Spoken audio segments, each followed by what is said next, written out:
Good evening, everyone. Thank you so much for coming. Can you hear me okay? Yeah? Okay, great. So my name is Charlotte Plank, and I'm an emerging technologies librarian here at the Hudson Library, and I also help plan the business series. Thank you so much for coming out. I want to thank you for coming to tonight's program. It's the last evening event in our spring business series sponsored by the Burton D. Morgan Foundation. We do have one more event tomorrow morning. We've had a series of Wednesday morning events that have been really popular. So if you're interested, Tim Sarko with the U.S. Census Bureau will be here to demonstrate many different sources that you can use for census data, which is really helpful in grant writing. So you can register for that online. There's more information about that, but it's tomorrow morning at 10. We still have spots for that. We're currently planning our fall series that'll start up again in September. So stay tuned for the lineup that we'll have for the fall. As always, with our programs, we ask you to fill out an evaluation form, which is really helpful, not only to see how we're doing, but also it gives you a chance to suggest topics for the future. So if you have any ideas for our series, we'd really love to hear that. And also there's a space for you to put your email address down so you can, when we send out a blast announcing our series, you'll have all that information. So you can come to all of them, hopefully. So tonight we have a very impressive panel of speakers. Just for you guys to know, this is very informal. We've done this event for a number of years now, and it's always really popular just because of, we love to hear different kinds of stories from our successful entrepreneurs. So each speaker will speak for about 20 minutes and tell you a story about how they came to where they are today. And then I'll ask you to hold all your questions. You can write them down or something like that, so that we'll have a question and answer session all three together at the end. So first, Gordon Daly is CEO and co-founder of Boxcast, a company that offers a complete, easy-to-use live streaming solution for organizations. When Boxcast initially started, the company only had a handful of employees. Today, Boxcast has 27 full-time employees, plus a collection of contractors and well-heeled advisors. After receiving his bachelor's and master's in computer engineering from Case Western Reserve University, Gordon spent 12 years at Rockwell Automation. During his time at Rockwell, Gordon managed mission-critical projects, tackled tough technical problems, crafted international business deals, and came up with creative product marketing solutions. Second, we'll have Micah Pinsky, who is the founder of the Cleveland Clothing Company, actually founded in 2008 by two lifelong friends. One, a graphic designer who had always dreamed of starting a t-shirt company, and the other, an entrepreneur who was looking for a fun new opportunity.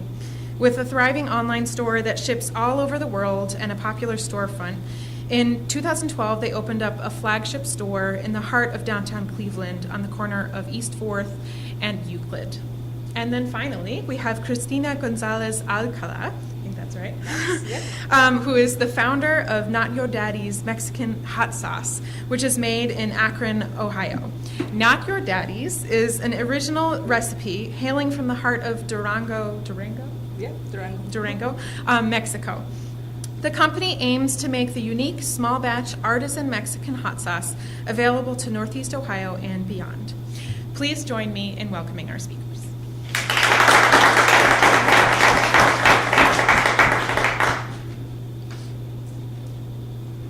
Hi, everybody. Just a show of hands to get started. Has anyone heard of Boxcast before? A couple of people in the back. Well, I didn't bring any food to eat or any t-shirts to wear. Hopefully I didn't spoil their surprises for you. I don't think they have any surprises. But it's a pleasure to be here to talk to you guys and share a little bit about Boxcast and the story that we have, because it's an interesting one for sure. Is this legal to do with the IT guys? Is this legal? Yeah. Okay, good. So how many of you work downtown? Anybody work downtown? Nobody. Obviously, you guys go downtown for games, Cavs games. Anybody been to the Cavs games? A couple of people. Awesome games. Yeah, hopefully that continues. So when you're going up 91, or you're coming back, and you notice Rockwell Automation, the big factory right there on the side. I worked for that company right out of college. it was an awesome experience when I went to work there. You guys ever wondered what they do, or do you know what they do? What they do is they make the computers that run mission-critical applications. So airline control lighting systems to make the lights blink the right way they should, or caustic chemicals when they're mixed together, or machines that stamp out parts for your car, or toothpaste. And how does the toothpaste get in the toothpaste holder? You always ever wondered that question? They make the computers that run those machines. And it was a wonderful career working at Rockwell. I loved working there. I had a chance to even work overseas for a while. I went to Singapore and worked in other cultures to experience what business is like in other locations, which is wonderful. And all of that experience was really helpful for me as an entrepreneur, for sure. But I just always had the bug to want to kind of do my own thing. I see a lot of people kind of nodding their heads. Would-be entrepreneurs in the audience? Any are already successful entrepreneurs? Wow, it's a very entrepreneur-friendly club. Well, at Rockwell, the art of what we were doing was creating systems that just automatically worked. And the way that you don't have problems with these machines is if humans really can't screw them up with doing the wrong buttons. So you want to make them, build them in a safe manner so that when a person operates them or doesn't need to operate them, the machine runs well and nobody gets hurt and nobody loses lots of money with equipment. Well, that's kind of the backdrop for the story about box gas, because me and a couple of guys that were some of the smartest guys that I knew over the last 10 years of working with Rockwell and prior, we were starting to moonlight as technology guys, building websites a number of years back for any company that wanted to, that could do something that was special. And one of the companies that we worked with was, of all things, a funeral home. Probably didn't expect me to say a funeral home.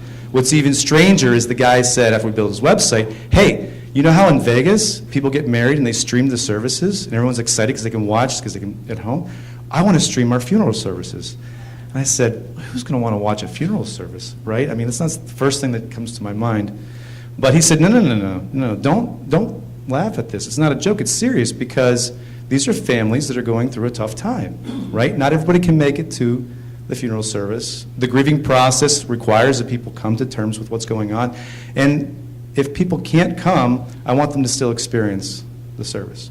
He said, okay, you sold us. Let's make it password protected, right? So only the people who can get in. And before long, he said, oh, there's one catch.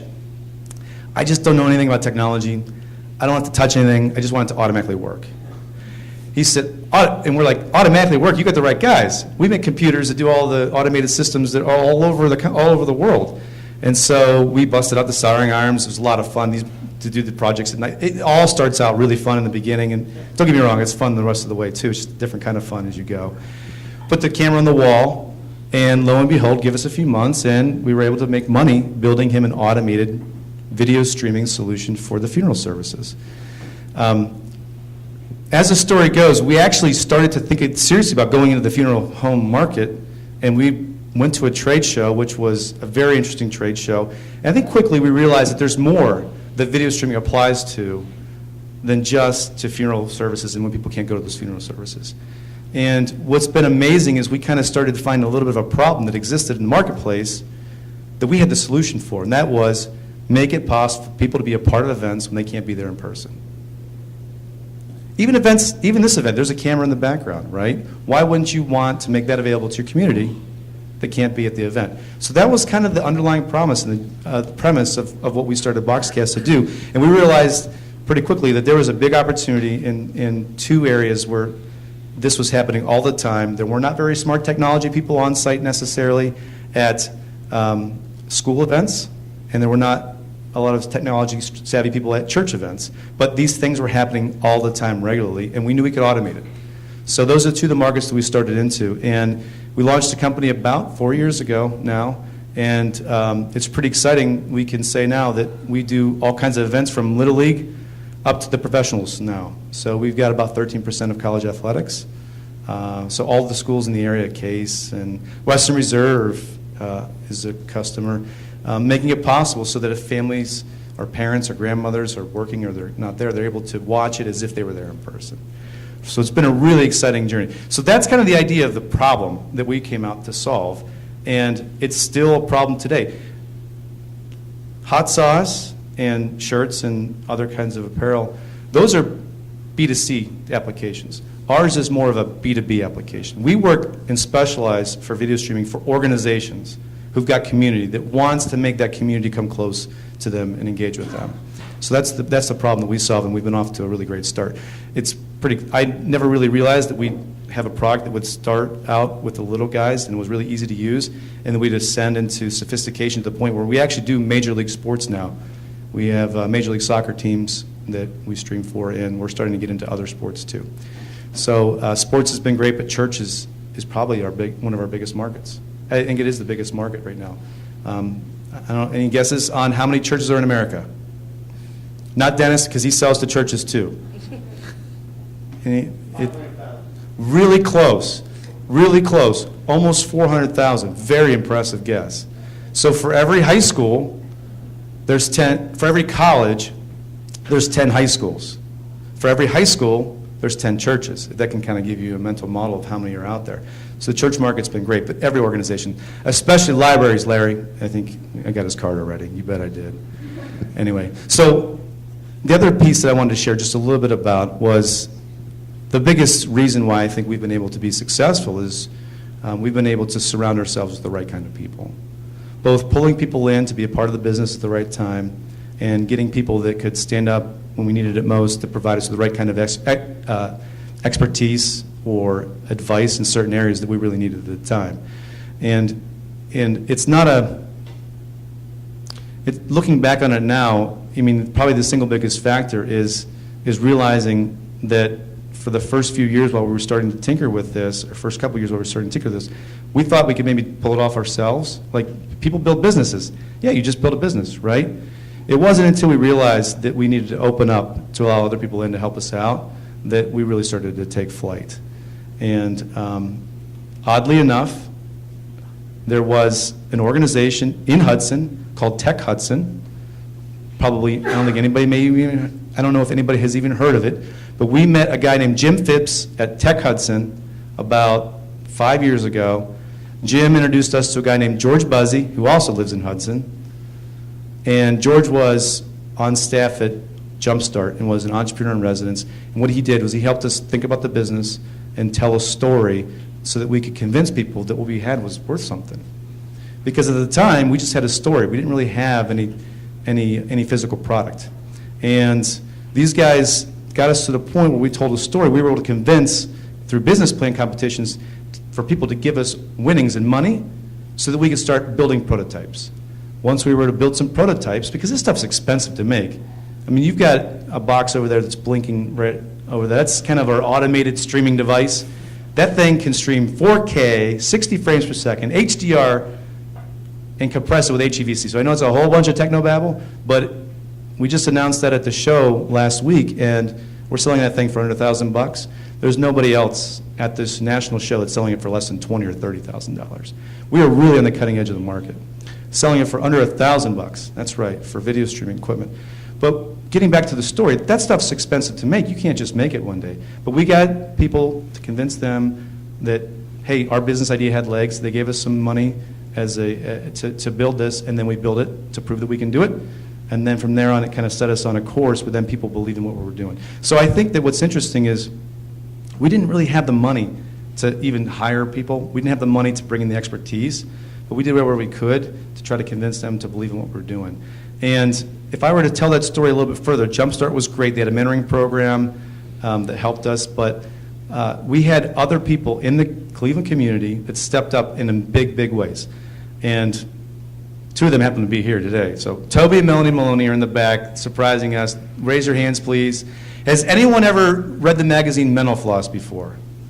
You ever heard of it? Yeah, awesome magazine, lots of fun, junk food for your brain. It's amazing. It's an amazing magazine. They were a big reason why that was a success. They then came to work with us and mentored us, worked closely with us. We owe the world to them. Boxcast would not be the same if it wasn't. I don't even know if we'd have made it without having people like, especially these two that came in the side to help tell the story. But I'll fast forward a little bit further to say that, you know, it kind of continued with that, where we could start to just build on, and over the course of time, build on with more people, more expertise, the right kind of people, and focus really heavily on the culture of what we're trying to create. and bringing people in that are willing to do what's necessary to try to make this dream come true, which is build the best video streaming company in the world. And we believe that we're there, and we're at an opportunity to announce that at these major events. And it's just truly a pleasure to be a part of a community that fosters in Cleveland, in Hudson, entrepreneurs to do this kind of thing, because we could not have done it by ourselves. So I know there's a lot of other compelling speakers to talk that you're going to listen to tonight, so I don't want to steal too much time from them, but I do thank you for the opportunity to be here. Thank you.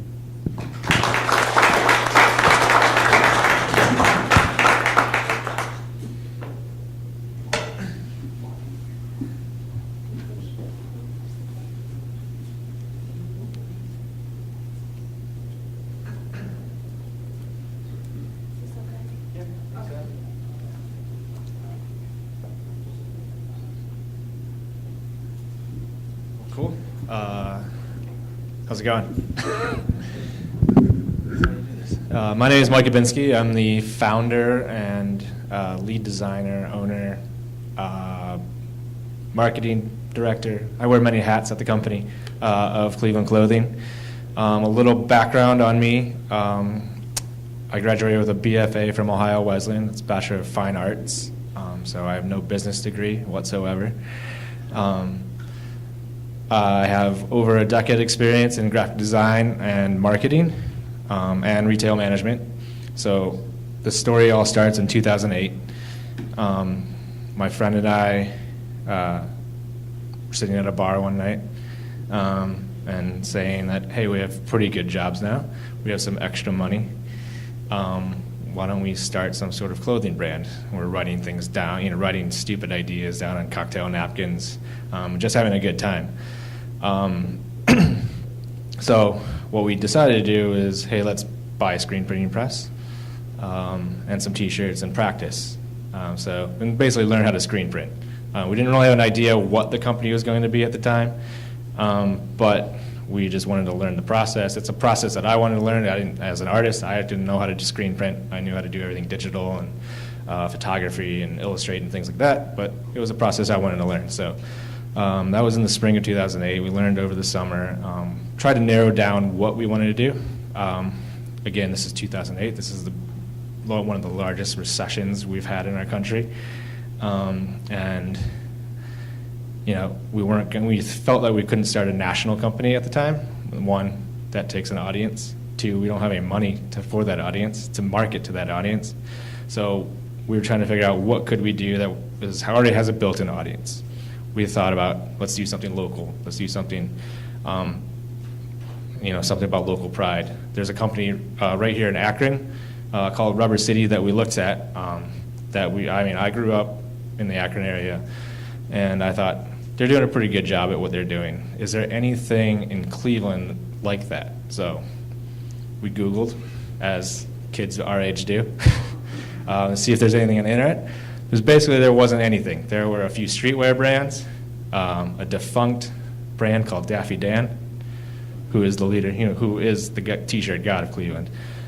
So no bad things about Daffy Dan. He just wasn't doing anything. He quit in the 70s. And then there was another brand that did all bad things about Cleveland. And Cleveland has a bad rap, I get it, but we wanted to make sure that Cleveland came out in a good way. So what we did was put $1,000 together, bought the screen printing press. I started designing. This is 2008 again. This is when MySpace was cool. So we built a MySpace page, invited our friends, who invited their friends, and so far and so forth, and put our ideas up there. People liked them. We built a website. We started taking orders. And what the interesting part was is that we didn't really go out and print 100 or 1,000 of one idea.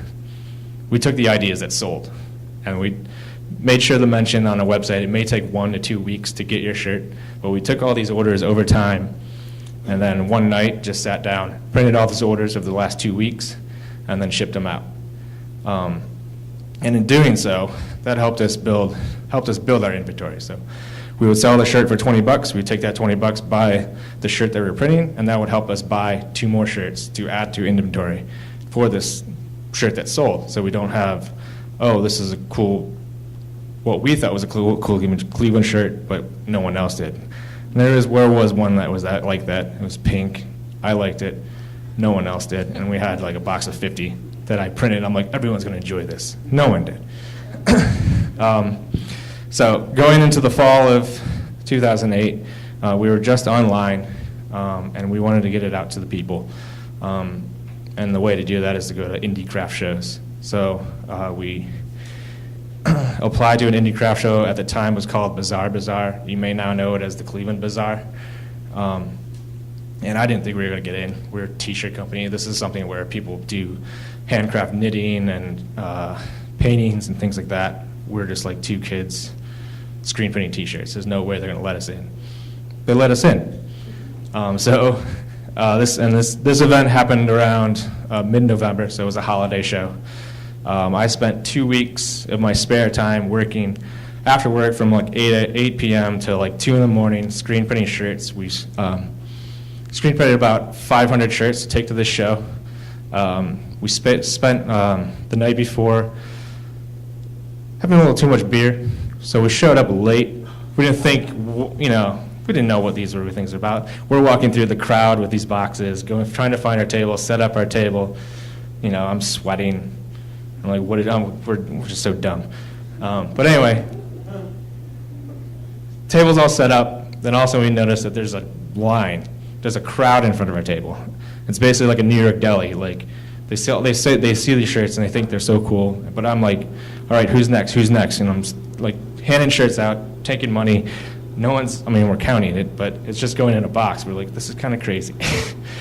So by the end of the day, of the first day, it's a 2-day show, we only have like 25 shirts left out of the 500. We're like, what do we do? So we're like, we came back the next day, like we're going to sell the shirts off our back. But the next day, we actually, a lady who owned a store called Room Service, that's a local boutique that was kind of big at the time, she actually shut her store down during the holiday season to come check out our stuff, which was very cool. She saw our stuff, and she wanted us to create a line for her store that would be totally exclusive to her store that would launch in the spring. So that was very cool, and we thought, we think we have something here. The ball's kind of rolling. I think we're now moving on to Facebook at this time. MySpace is kind of going on the wayside. So throughout 2009, we're having a good summer. We're doing more shows, these indie craft shows. And, it's just, very cool experience. The community is what's really growing our brand. And again, we're not taking all the money that we're selling our shirts and putting it back into printing more shirts. My partner and I, we're not taking any paychecks, nothing. It's just, at that time, it's just a creative outlet and a hobby for us, and we're just having fun. So throughout 2009, and we're going into the fall right now of 2009, South Park Mall gives us a call. They say, hey, we see your shirts all around town. We want you to open a holiday kiosk in our mall. Which I'm like, I have a day job. I can't quit. I don't know how long this is going to last. But we're like, all right, let's take a chance. And I'm like, I'm coming from retail management. I'm like, we're going to have like 10 people work for this place. And my business partner has no idea about retail. And I'm like, the mall's open Christmas. It's open from 8 in the morning till about 11 at night. And you have to have 2 people there. And what if people call in sick? So I'm like, we need 10 people. Jeff's like, no way. I'm like, 10 people. So we have to do all this hiring. So we end up hiring a 10-person staff. We actually, we're building our inventory. We open shop on Black Friday. Have an awesome day. Total awesome holiday season. And get into 2010. 2010, we do, again, online sales are growing. I think Twitter is about now. So all of our marketing, if you haven't noticed, is through social media and business cards. We spend about $75 a year on marketing throughout this time. 2010 is when we opened our first brick and mortar. It's called Native Cleveland, and it's open in the Waterloo Arts District. which is still an up-and-coming district in Cleveland. And right there, at the time we were selling all of our shirts out of my friend's warehouse and his office. So it's not really a permanent, it's like in another business. By getting this store, we were able to have a storefront and a warehouse and one employee who does all our customer service, all of our storefront, and all of our internet sales, and she has a job. So she was our manager of our kiosk. Sorry, let me catch my breath. I don't know why I'm talking so fast. So, Native Cleveland actually, it took off and caught the eye of a marketing group and not a marketing group, sorry, a developing group that works in projects all over Cleveland. Their biggest project at the time was East 4th Street, and the guy in charge was called Ari Marin. He saw our store. He's like, I want to come check out your store. I have an idea for you on East 4th Street. Now, East 4th Street is probably the most famous street in Cleveland. It's full of bars. He's like, we're tired of opening bars. We need retail. So we have this great corner spot. Could be a great corner bar. I don't want that anymore. So what I want you to do is come up with what you've done here native, but open it up downtown. So the meeting went great. He gave us 24 hours to come up with a business plan and a layout and a design for the store. So I've never written a business plan before. Jeff's probably done it once. So luckily, we Googled how to write a business plan. We wrote a pretty decent one. It's probably not good looking back. Well, I haven't looked at it in a while, but it's probably horrible. But he liked the design. I don't do three-dimensional design. I did it all in Illustrator and did my little Photoshop 3 dimensions to make the store look the way I thought it would be. But he's like, all right, let's do this. So we got accepted to open a store on East 4th Street. Again, during all this time, I have a day job. I'm a graphic designer at a local company. Jeff has a day job. He's a sales rep at a local company. So we're doing all this in our spare time. So I go to my boss at my job. I was like, hey, we're going to open this giant store. Can I go down to 30 hours a week? And she's totally behind it. She's like, you're going to leave here anyway. Your company's taking off. So they're very, if you go to some job, some bosses, they might just like, you're out of here. Yeah, we see what you're doing. So our plan was to open that store in August. Now, we all know contractors and cities, right? Plan was that, but contractors kept lagging. You got to get permits, you got to get approvals. And if we opened by August, we would have plenty of time to get ready for the Christmas holiday season. We opened on Black Friday. It seems to be a continual trend on this. And we were sitting there probably the Wednesday before Thanksgiving with the fire inspector city chief of Cleveland, and he gives us a temporary permit. We have a box truck outside full of all of our tables, all of our inventory, and he gives us the approval around 9 o'clock at night. So myself, my business partner Jeff, my girlfriend at the time, his girlfriend, and 2 of our employees put the store together in 4 hours so that we can go home, go to bed, go to Thanksgiving the next day, and then open the store on Black Friday. And we opened the store. I think there was a line outside of about 100 people, which was crazy to think. Again, Twitter worked. So with that, we opened that store in 2000. That was 2011. So 2012, we had a great opening time. And this is all without LeBron James, by the way. Our business is still going. And we've grown over the years. I actually, I ended up quitting my job, taking that over full time. I got a raise. And through there, we continue to grow our business, growing online, what was cool about opening the downtown store, though, is that we actually saw a dip in our online sales, that people that we were selling all over the country were wanting to come back to Cleveland to go shop at our store. So building our customer base, that's who our, how our company really grew. Now we can say, actually 2 years later, we opened a store in University Circle, and then now we just opened a store last summer at Crocker Park. As for locations, we're kind of stopping. There's a lot to go on. I've got a 1-year-old.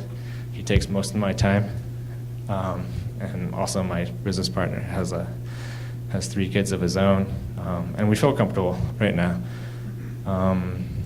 But yeah, that's basically our story. I think I got really nervous for some weird reason. I've spoken to bigger crowds. They're usually dark.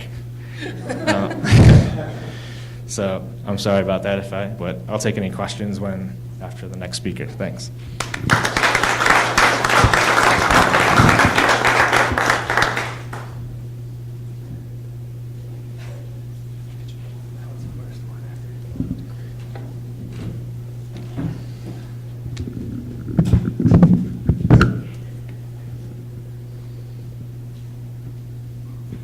Hello, I'm Christina Gonzales Alcala, and my wife for sure Wardell in the back, and little baby is the co-owner of Not Your Daddy's Mexican Hot Sauce. Not Your Daddy's because it's my daddy's recipe, not yours. So think about it, Swenson's, yes? Oh yeah, all right. So when we were about to move to Akron, Ohio from Louisville, Kentucky, my wife Rochelle was like, we have to go to Swenson's as soon as we get there. And I'm like, I don't know what you're talking about. She's like, it's amazing, and I haven't had it for so long. So that's basically what was happening to me when I was in Louisville. When I went to do my undergrad, I got a golf scholarship, and so that's how I went from Durango, Mexico to Louisville, Kentucky. And I was there, and there was just no hot sauce there that was either hot enough that I liked it or flavorful enough that it was actually worth my time, because it was either blow your face off, too hot, and then either it was too hot, no flavor, or a lot of flavor, and then just no heat.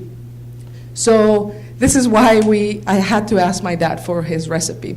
He actually had tried bottling it in Mexico and got caught up with a few of the trademark issues of the name that he wanted to use. And so he never shared the recipe with anybody. And so I was off in college, and I had no recipe that he had given me yet. I had like my grandma's salsa recipe that was just like jalapenos and tomatoes just to get me by. But I'm like, this is really good, the creaminess, the flavor, and just like the heat level are perfect. So I'm like, you gotta give it to me, He's like, well, fine. I'm gonna give you one, but you better not sell it, because it's just too hard. And I'm like, all right, then no worries. So this was about sophomore year. I started making it. I finally moved out of like those crappy apartments and started going to a bit more events. So I shared with friends and roommates, I guess, at the time. And they liked it. They were like, oh, yeah, this has nice flavor. We moved here to Akron after I got a job as the women's golf inaugural team, the assistant golf coach. I was coaching at the University of Akron. And so when we moved here, kind of the same thing happened. I started sharing it with friends, with people, and it's, kind of my way of saying, I love you, in this case, Akron, here's some of my hot sauce, try it, welcome to my family. So we started sharing it, and randomly at one of those like community meetings, I started, after I got a full-time job working as a research associate at Summit Education Initiative. I started getting a little bit more involved with the community, trying to start giving back. And so there was this Jane's Walk meeting that there was a few other like young people and just trying to get Akron going again. So I met this girl, and we ended up going to the same party. It was a Devil Strip. I don't know if anybody has picked up the Devil Strip magazine yet. It's a great magazine to talk about arts and culture. It's kind of like Cleveland Scene, but for Akron. So they started a kickoff party, and this girl and I were talking, and we had just met that morning, and she told me she had a beeswax candle company that she had just started. And I'm like, oh, that's cool, I'm like, yeah, one of these days, I would love to absolutely share, sell my dad's hot sauce recipe, not the recipe, share my hot sauce that my dad makes. She's like, well, you should totally do it. I'm I'm like, yeah, sure. You know, one of these days, like I'm telling you, I have a full-time job, trying to write a dissertation now because I completed my math, trying to write a dissertation one of these days. I said, she's like, well, no, I know a guy that could probably help you start, you know, figuring out what you need to actually do it. So I'm like, all right on. So I give her my work business card, and the next day I had an email from her saying, hey, you know, this is my contact information. This is the guy that we're going to meet. I'm going to try to set up a breakfast meeting for us to, you know, talk about business. So I was like, oh, she actually followed up. That's pretty awesome. I was not really used to that kind of I mean, there was some hospitality in Louisville, but this girl was like on it, right? Her name's Katie Foster, and she owns Urban Bus Candles, the great candles, beeswax. So we set up the meeting. I go to this breakfast. I get like the 101 of food regulations, which food regulations is a lot. So I'm like, okay, maybe, you know, we'll just keep trying one step at a time to see what we can do. And then a week later, she emails me and she's like, hey, there's this event that's happening at the Akron Art Museum, and I really think you ought to just sample your hot sauce, you know, give it a try. And I was like, I don't know, like, I've never, like, just sampled it to anyone, you know. We usually just go to parties and then hand it out, bring it as a, you know, potluck item. And so I go to my wife and I ask for permission, of course. I was like, can you mind if we do this sampling business? So I asked another business owner, Akron Honey Company, anybody? Cleveland Hustles? Okay, well, Akron Honey Company guy, I also met him and I said, hey, where do you get your jars? So he told me where he got his jars, put in the order, picked them up in Cleveland, and we made a batch over at a restaurant called Taqueria El Paso, because they were certified by the health department in Summit County, and that was one of the things that we needed, make it in a commercial kitchen, and we didn't have one, so we used his. So made 32 jars, and then showed up at the Akron Art Museum, and within 2.5 hours, those 32 jars were gone. To the point that actually people gave us tips because they're like, I can't take this for free. It's like just too good. I can't take it for free. And we're like, no, we can't charge you. Like, you know, there's no like, you know, tax ID code that we have yet or the EIN, whatever. I mean, I can't legally charge you. They're like, well, we're gonna have to leave a tip. I'm like, okay, I'll take some tips. So we're like, oh wow, like people actually bought it. This is crazy. And then a week later, another email came over from one of our young friends saying there's this event, it's called Better Block. And it's happening in North Hill. Now, North Hill is our neighborhood now, and so we're like, well, that's cool. And what this Better Block event tries to do is try to revitalize an area of a neighborhood that's just kind of been run down. So they picked the intersection between Main Street and Cuyahoga Falls Avenue.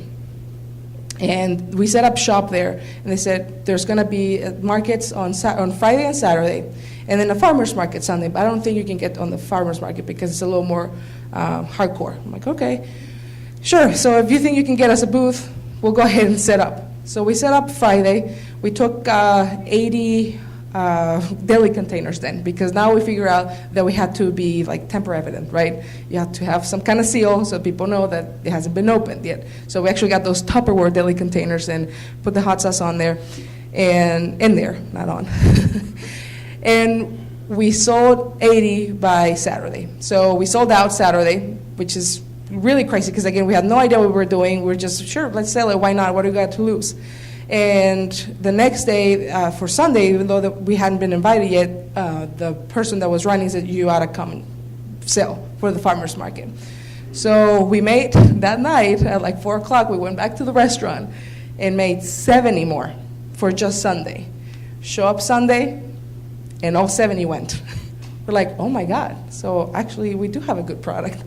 And so all along these friends, they just kept on, you know, motivating us and saying, yeah, you can do it. So there was just a very ripe environment for like entrepreneurs to just kind of take a jump on it and, you know, kind of be safe in, you know, whatever outcome was going to come out of it.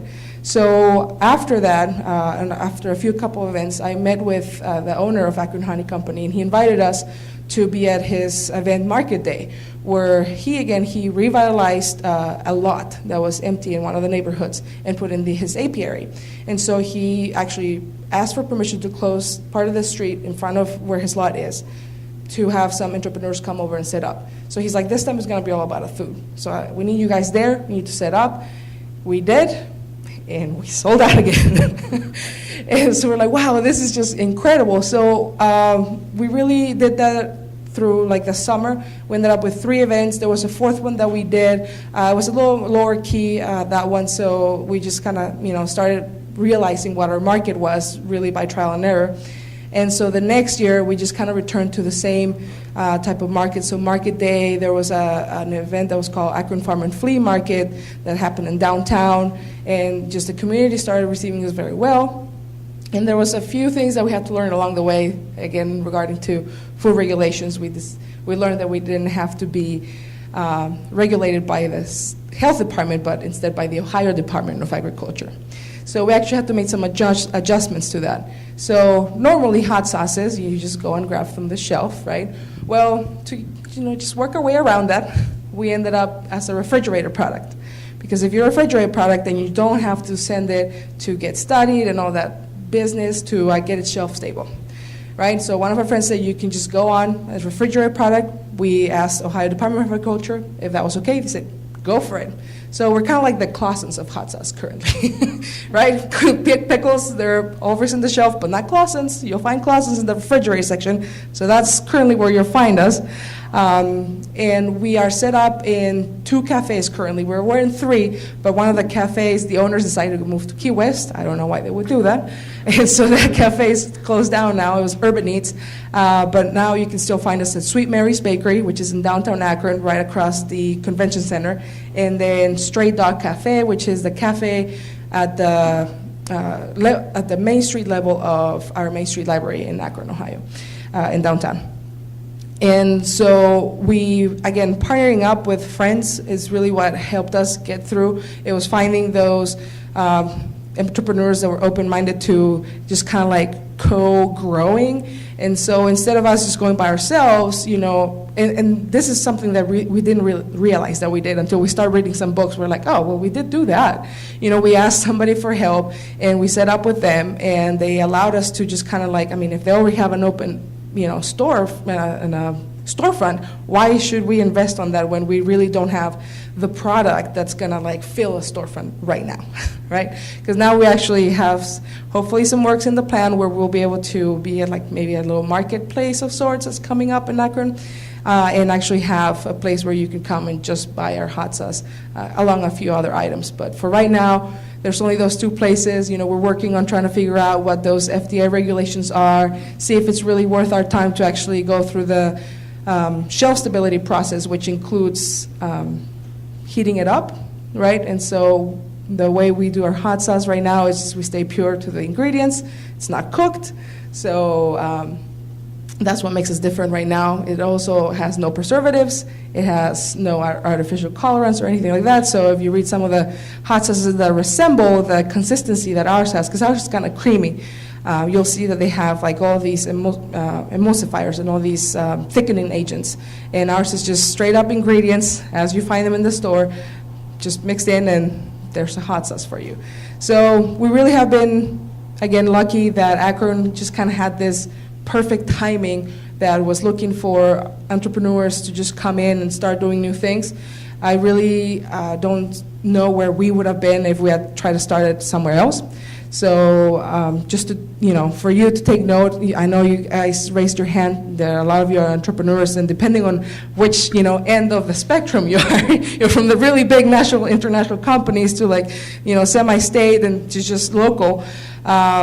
As a local person that, just are starting, we really have benefited from those bigger businesses that have come down to us, to our level, and said, how can I help? So there's been plenty of people like Kevin White from White Space, Joel Testa from Testa Real Estate.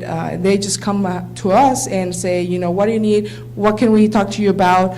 And even a few of like, you mentioned Jumpstart, Gordon did, and we just, you really just have to put yourself out there and start asking. And really, as like I said, it's more for the people that have the capacity to come out and lend a helping hand. It really is a game changer for the smaller business that's trying to come up if you lend that hand and try to coach somebody. So, thanks for listening.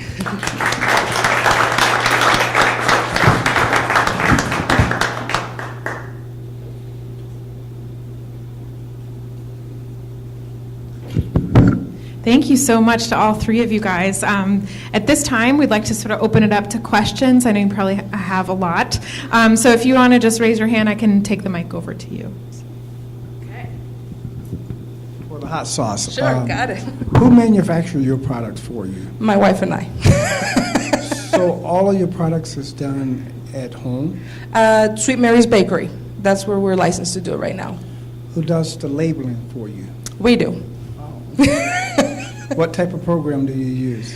My dad designed it, and I just submit the design to one of the online companies out there, and ask for some round stickers, I guess, or labels, and then the backside, which is one of the reasons why our cost hasn't been able to come down, because we still have to order like minimal quantities. So one of the other things you mentioned that you do not cook the product. Is it hot fill, cold fill?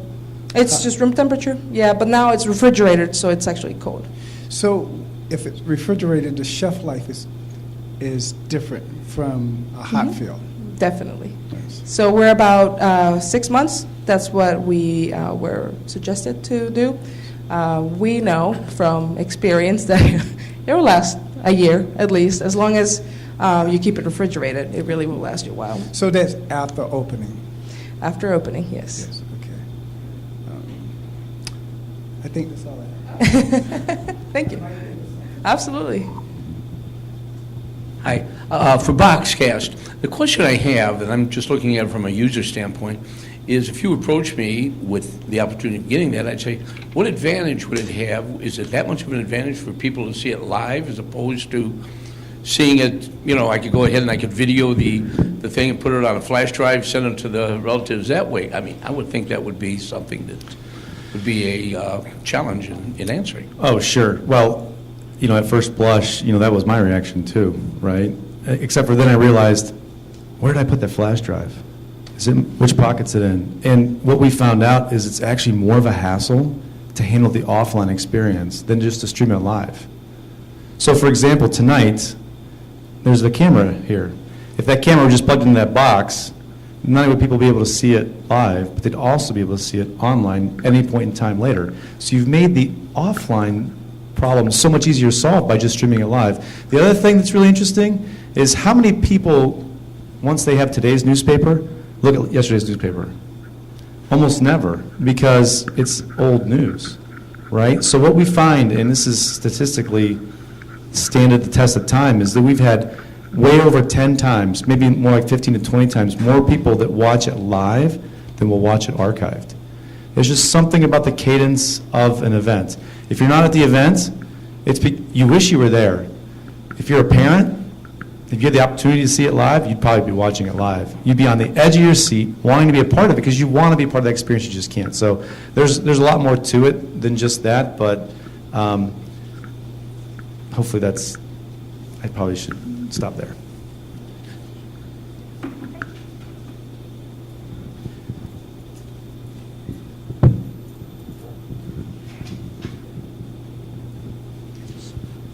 So this for Boxcast too.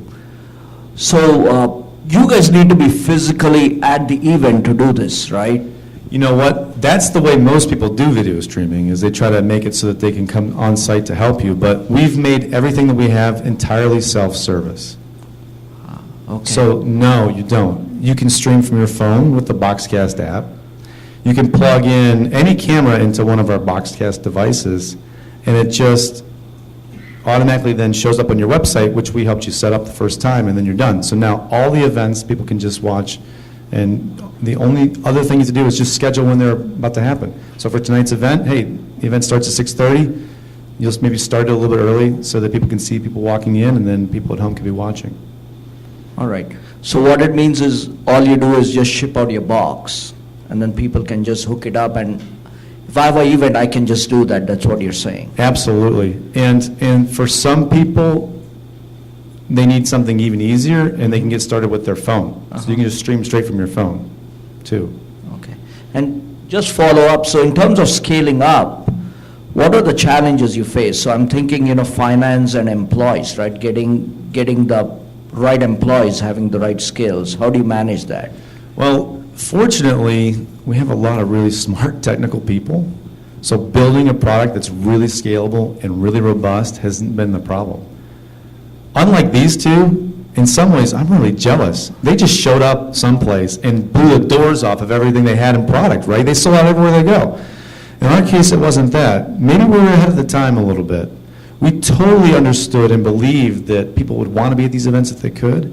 And the technology did exist for people to do streaming, but it just wasn't easy enough. It wasn't affordable enough. And it wasn't reliable enough that brands would say, hey, I'll risk my reputation to try to make this available online, hoping that people will be able to see it, right? So we've solved those things to make it so that, why wouldn't I be streaming? Why wouldn't I do that? So the hardest problem, we believed that.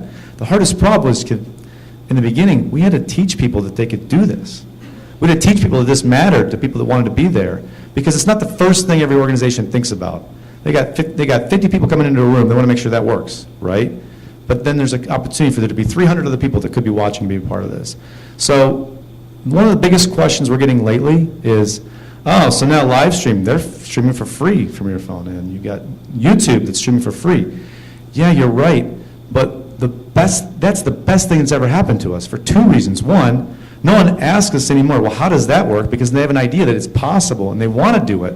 And number two, it exposes the shortcomings of those platforms that are not designed to help brands reach their audience. It's just the opposite. If there's a problem with one of those, who are you going to call? There's no phone number for live stream. There's no phone number for Facebook. If there was music playing for one of our walk-up as we approach the podium, or if you're playing music at halftime during a game, they cut your feed off because you're violating media rights. Right? There's a whole host. There's dozens of reasons why, because those free social media platforms don't have the best interests of the organizations who have content. They have the best interests of the people wanting to watch other stuff, and they can monetize it in other ways. So we are the perfect fit to maximize the value of this experience for people that should be here or wish they could be here but can't. Hi, this would be for any of you, but probably more for Boxcast. I'm curious, A, where you got some of your financing when that became necessary, and B, are you manufacturing stateside or China or overseas, somewhere like that? You guys, financing? I can start. Our financing came from our customers, literally.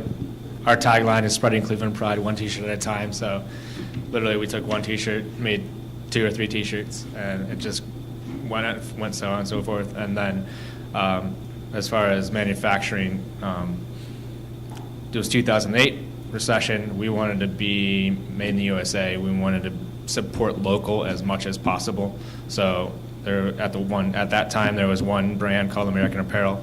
It is the premium. At the time it was the premium brand for blank apparel. So it is a little more costly. It's made in Los Angeles. But we wanted that quality in our product, and we wanted, the made in the USA as well. We take that and then we print it locally. So we don't do any of the screen printing on our own anymore. So we're out of the basement. We're using local companies. Local companies are growing with us. And as far as that goes, like our stickers are made in Medina, Ohio. Our koozies are Which are in the back, right? Yes, there is a small stack of stickers in the back. Yeah, and our paper, any of our printed goods are printed in downtown Cleveland at Jack Prints. So we try to source as local as possible. Our glassware is Libby Glass from Toledo, Ohio. So we want to be local, shop local. Mine's real quick. Same thing. We started with our bank account money. As much as we had at the time, that's how much we were able to purchase. We were also focused on being super local. So the best we could do was buy our glassware from Cleveland Bottle Supply. We were not able, because of time, get our labels done locally. We ended up having to go online. And of course, the ingredients are whatever the Mexican stores have. So that we haven't been able to produce yet. We have been approached by a couple people that said they want to grow our peppers, so that'd be cool to do. But in terms of finance, we are still just letting those whatever $200 we started with, just keep on generating. And we did have a person donate $1,000, well, not donate, but I guess give us $1,000 to keep on going as well. So I tried to do what those guys are doing, and just ran out of money, right? It's kind of creepy to max your credit cards and other things and do what you can do. But my wife, our wives, there were three guys that really founded Boxcast. And the wives said, hey, you just cannot put the house up for your ideas. We believe in you. We will support you. You can't quit your job, your day. They talked about day jobs, right? You can't quit your day job, and you can't put the house up. Those were the rules. But pretty much everything aside from that, it was putting money in to the tune of, I mean, just a lot of money, which is scary to a degree. But I never thought of it like that because I just knew we were going to be successful. I knew that I had the most amazing people to build the product. I knew that the need was out there in the marketplace, and I just had to figure out a way to get it to people. So from a funding and finance perspective, the first big breakthrough for us was winning a 21-county competition by the Great Lakes Innovation Development Enterprises.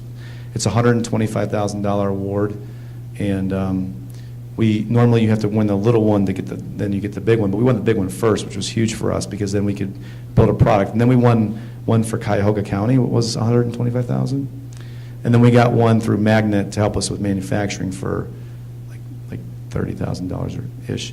So those three things were great because they helped us to build a product, but for each one of those, there were specifications that said, thou shalt not use this to pay your salaries. So that didn't give us a chance to leave our day jobs. So the best picture I could describe at that point in time, in that era of that vintage of Boxcast, was me in the basement at 4 a.m. With a Craftsman drill press with an end mill on the bottom of it if you're an engineer, and a little hand XY table etching out the box openings for our boards to go into, because I was manufacturing. I was the one selling it, not 9 to 5, because I had a day job. You can't call and sell during 9 to 5, and people don't really pick up the phone. So every day to work, making the phone calls for sales. Every day home, making the phone calls. And then my guys, the other two founders, they're just coding away. Code, nonstop. And it was really hard to break that cycle because investors, they don't want to just necessarily invest in an idea. They want to see tangible proof that that's going to extrapolate into more money later. So in our case, we had to get to the point where we had enough product, enough customers starting to buy it and use it, and that they're willing to spend a certain amount of money on it to say, oh, okay, there's a business possibility there. Okay, we'll invest a little bit of money. So for me, Jumpstart was the first one to invest in us. So we got $250,000 investment from Jumpstart, which was the catalyst for us to get an office and hire our first employee. He's a Yale lacrosse guy, stole from Maryland to come follow us on this cockamamie scheme through a program called Venture for America, which is awesome. If you ever heard of Venture for America, they bring a lot of really talented people. They bring them into Cleveland and other cities around the country. So I hired him and then a couple of sales guys. My other two founders still had to do the day job because they weren't out there during the day hustling to try to make money to start to get the revenue in. So then we tried to self-fund it, but then we were just running out of money because in our business, we don't make a lot up front. The way we make money is a little bit at a time because it's a recurring revenue business. So we make money mostly on affordable streaming plans, and you have to have a lot of them to start to pay for people's salaries. So that's just kind of the start. So we started to take other investors from the Cleveland community that followed along the same terms as that to kind of help us in the beginning to get funded and off the ground.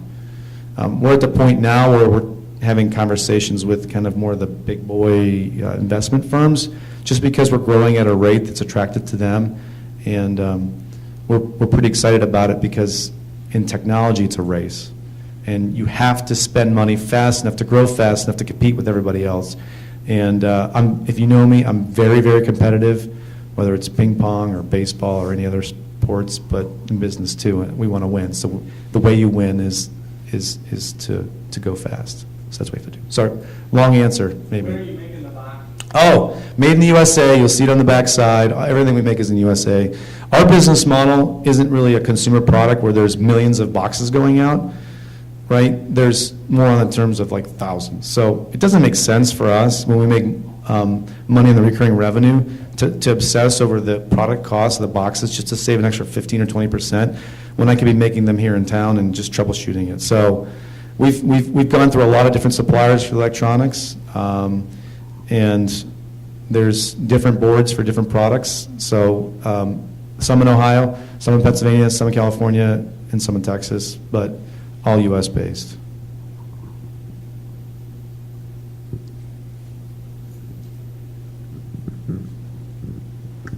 My question is for Boxcast. So at what point you decided, instead of just going from one customer to customer, you want to have 10 boxes, 20 boxes in stock so you can go and advertise it and talk to the other customers? This may sound weird, but I think I'm still in that sell one box, sell one box, sell one box part of it to a degree. So one of the things that we've been fortunate is that there are customers that are now telling other customers to buy us through referrals. In fact, we just had 2 today. And it's exciting when that happens to me, when customers tell their customers. But it's not as quick turnaround like consumer products that can tell you the other people to go buy them. This is more of an organizational sell. Most of the organizations we sell to have these bureaucratic processes to go through. And so there's a longer sales cycle and repeat cycle for people being happy and sharing it with others to a degree. But that being said, what we found was it's hard to scale that direct sales model on a one-by-one basis. You're so right. So earlier the question was, maybe what's the hardest thing we're struggling? Sales and marketing is the hardest thing. The product is awesome. It works great. Everybody that has it, once they get it, love it. They do tell their friends, but there's just so many other people out there that need to be doing this. I can't get it to them fast enough. I can't even, make them aware of it. So it really is. I'd say maybe 18 months ago, Toby, Melanie, where we were thinking marketing-wise, how can we get the word out? There's a major shift. There's a revolution in the advertising industry, and that it is content marketing. Anybody heard of content marketing? Oh, that is awesome. Excellent. Actually, Cleveland is the headquarters and changing the world when it comes to advertising in this change from what used to be an advertising-based model, which is I push ads in front of you, to you're going online to find the stuff you like. Like, I'm interested in Jell-O recipes. Well, who do you think makes those stinking Jell-O recipes? Jell-O made the Jell-O recipe book so that you buy more Jell-O, right? So what we did was we went, scoured town, and bought off, or I can't say bought off because we're not paying enough money to buy off people to come work for us. Convince, believe, Sam Brenner, my VP of marketing, actually is here tonight. Sam he is a content marketing expert. We stole him from a content marketing agency in town, and it takes time for that to build, but it is awesome once it gets rolling. So we're like 10 times more leads coming in online through the stories we write, the videos we produce, that our target customers really care about and find interesting, and that helps them fall in love with our brand so that when it comes time and they realize they want to do it, boom, they do that. So content marketing was the first way we really started making progress. The next way we made progress is when we're going to all these shows to sell to church pastors and to sell to the sports guys that are doing the marketing for the sports teams. There's all these little niche shows where these people come together. We started to make relationships with the other companies that sell to those people and try to convince them to sell for us. And now in the first quarter of this year, whereas last year was like, for the whole year, it was like, X. In the first quarter, we already have 30% of our sales coming through partners selling our product to their customers. So that's been a huge shift. But the last one that we're tackling right now, which is really exciting for me, is that there's a whole industry out there of people that sell those little encoder boxes to companies that want to buy them. We've never sold through technology resellers to people that are buying technology products because we're trying to make this for everybody to use, not just the technology experts, right?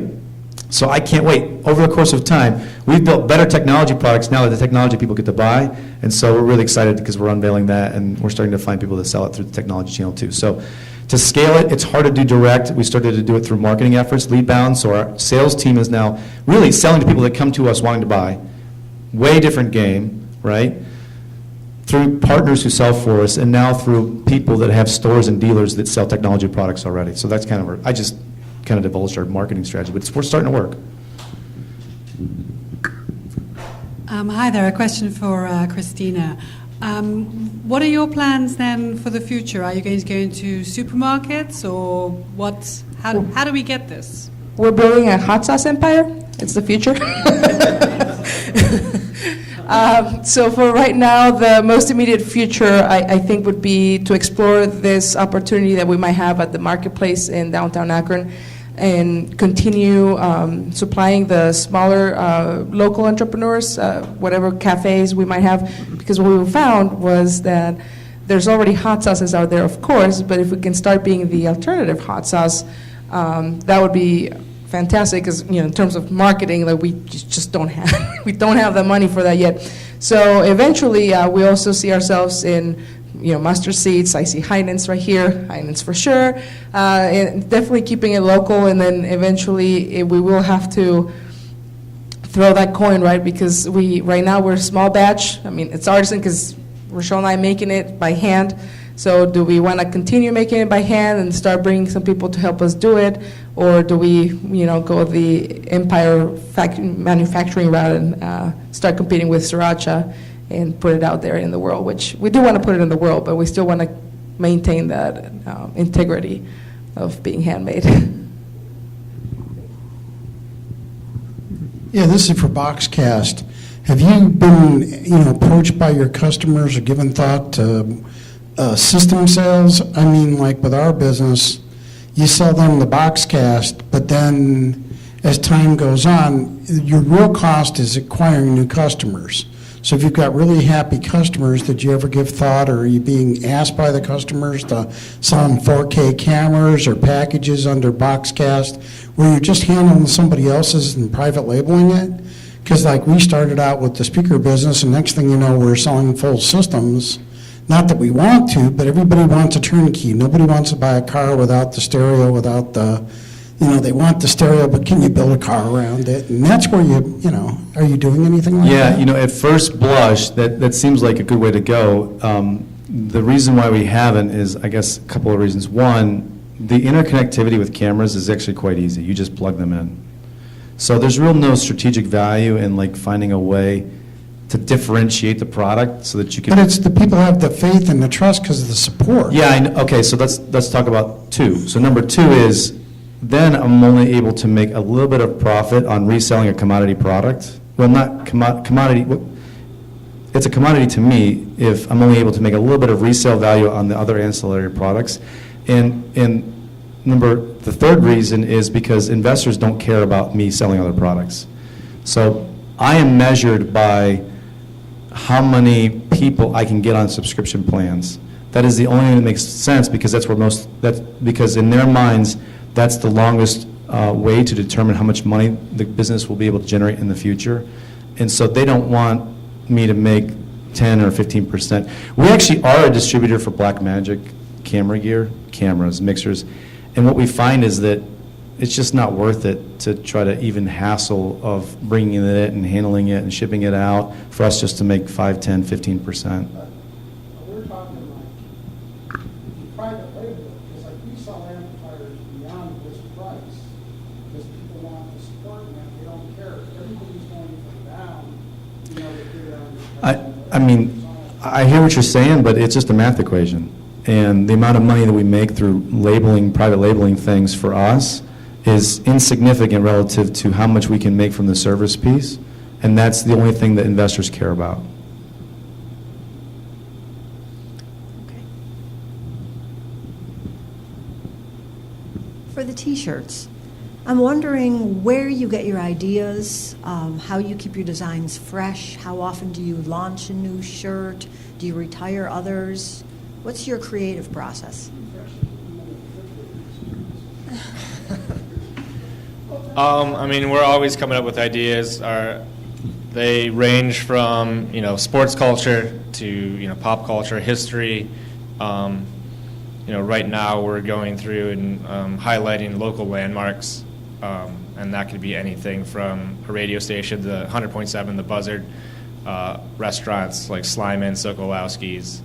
I just came from a meeting today with the Agora Theater, which is, unbeknownst to anyone, is celebrating its 50th anniversary this year, and it is actually where the words rock and roll were spoken. It's the former home of WHK, so a lot of history there, a lot of cool history about rock and roll, but, always coming up with ideas, and it may launch in 2 weeks, it may launch in 2 years. We retire designs all the time. Our 5th year anniversary of our downtown store, we brought back the first 5 designs we designed for a special release, so we do those kind of things. We're always reinventing designs. We came up with our own unique idea called the Burning River Surf Club. We want to take something that was bad that happened in Cleveland and turn it around and make it sort of fun and positive and campy. And this year we're going to come out with a whole collection of Burning River Surf Club products, just because I want to, and I think it's fun. A lot of the things the test is if I would wear it, I'll make it. Sometimes we have 2 other designers on our team now, so we're always coming up with ideas. And it's just having a lot of fun, and people seem to enjoy them. Today we just posted what I think it's a fun shirt. It just says I'm here for the hot dogs. I came up with the idea 2 years ago when the Indians were bad and all they had were dollar dog nights. I was like, that's basically why people were going to the baseball game. And today, last time I checked, it had almost 1,000 likes on Instagram. And this week, that's the biggest post we've had. And it had 80 comments. It's just type on a shirt, and it's a dumb idea, I think. But people seem to like it. And But yeah, just fun ideas. I wanted to take a couple more questions if anybody has, but I actually have a question for you, a follow-up. Are there any events that have happened in the last couple years that you've been in business where you've made a shirt to reflect on that, or there have been something surprising that's happened related to Cleveland history or something like that I don't know, if there's a design that's based on current events or something like that with sports or something that has also surprised you in how it's taken off? Well, if that guy in the 3rd row can stand up and turn around. That was an event that was kind of unexpected, and it was all the bad events in sports history for Cleveland and then a good one. And that shirt that one took off. And then as far as events as a whole, 2016, we haven't slowed down yet. We went from, the Cavs season into the finals, into the RNC, into the World Series, and then into Holiday, and then starting the Cavs season over again. And now we're going into the final, we're Eastern Conference Finals. We haven't slowed down, and our company almost exploded mentally.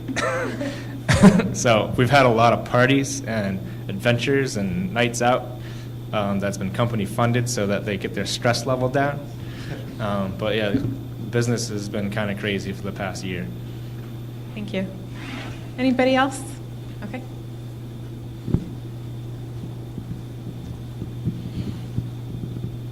This is for Cleveland Clothing. Couple questions. Do you run the Instagram? I do, and another person does. I saw that post today and I liked it. But who would you say is your biggest competition? Is it Fresh Fruit Teas? There's a lot of them out there right now. I feel like you and Fresh Fruit Teas are the most popular from what I've seen. Yeah, they came up, and I think they're not really focused on Cleveland as much anymore. They've gone national. They do baseball. They have that big pop culture thing. But yeah, I don't think we wouldn't be where we are right now without competition. I think we push each other. I'm competitive as well, and it's just. And I think that of all of them, we're all different. We all have our own customers, and everyone does a different take on things, and I think it's all good. When we opened our downtown store, we actually brought in 10 other T-shirt companies to help open it, and we wanted to create a creative community. And as we've all grown, we've all gone our separate ways, but it's all cool. Do you ever plan on moving like Fresh Fruit Teas does, or are you always gonna be local, Cleveland? We have ideas, but yeah, Cleveland keeps us busy. So, but like one of our ideas is to grow into national. I don't know if it will be really a brand or rather a design, consulting, and production service. So we can take our experience and help build your brand, or for whether it's a brand or an organization or Scholastic, and then hopefully we hope to start printing and producing our own stuff. So you'd come to us and we would help. We would be vertically integrated and we would be able to do that. So you don't know when this Cleveland T-shirt industry may die, but we want to be sustainable so that. When LeBron retires? Well, we opened our downtown tour in 2010 and he wasn't here, and we were able to survive. So, yeah. Last question. I don't think you use like logos and stuff. Is that like, do you ever have like licensing issues? I mean, there's creative ways to get around things. Yeah. We have partnerships with the Indians currently, and with some of the minor teams. Okay, last question. Just checking again. Are you box casting this now? With proper planning and forethought, maybe we should have box casted this. No, I just plugged it into the wall over there, and we did not plug it in. But next time, that's something that's part of the sales process. You can't. It's interesting. It's not super expensive either. We're talking $19 a month is what we start with, so that anybody can be streaming. And what that includes is the ability to have the video not only go to your web. It includes the ability for the video not only to go to our website at Boxcast, but also to Facebook and YouTube Live.